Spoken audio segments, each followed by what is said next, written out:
صباح الفل، ايه الاخبار؟ عاملين ايه؟ يا رب يجعل نهاركم كده خير ان شاء الله ورزق وشغل. كنت حابب اشارككم حاجه كده حصلت معايا امبارح في الشغل. من ضمن حالات العملاء اللي بتجي لنا بتبقى من النوادر اللي يجي لك عميل فاهم يعني ايه اعلانات، فاهم يعني ايه انا هدفع كام هيجي لي كام. فانا هشارككم كده شويه ارقام، لان في ناس كتير بتسالني انا هبتدي بكام؟ لا انا عايز اعمل اعلان ب 100، لا انا عايز اعمل اعلان ب 200.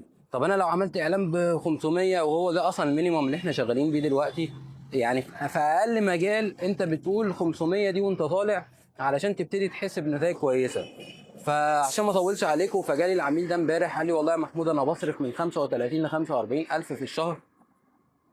يعني احنا بنتكلم في متوسط من 1000 1200 1000 ونص في اليوم في الديلي بادجت. متخيل انت بتتكلم مع واحد، هو بدل ما انت بتقنع واحد اللي هو يشترك معاك يعني يدفع اعلانات ب 200 ب 300 ب 500 وتقعد بقى تقنعه وتحسسه اللي انت بقى تعمله الموضوع ده على مسؤوليتك انت.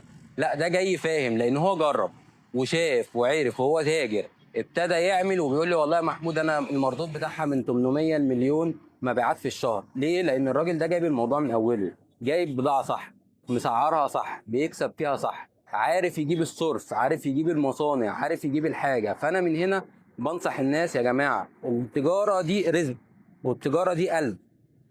فانت ما تجيش اللي انت خايف وتيجي تقول والله انا عايز اجرب وعايز اعمل، وانت بتجرب عامل زي الواحد بياخد محل في رمسيس او محل في مكان عمومي مثلا او في مول، واحد تاني بياخد محل في شارع جانبي. فواحد عايز يجرب يقول لك انا هجرب في الشارع الجانبي، طبعا مش هيجي لك الناس اللي هي موجوده في المول او في الشوارع الرئيسيه. فانت لو جربت، لو انت عايز تبتدي مشروع، سعر صح، هات منتج صح، اعرف المصدر صح، حط البادجت بتاعتك صح، انزل بقلب جامد وما تخافش. يلا نهاركم سعيد.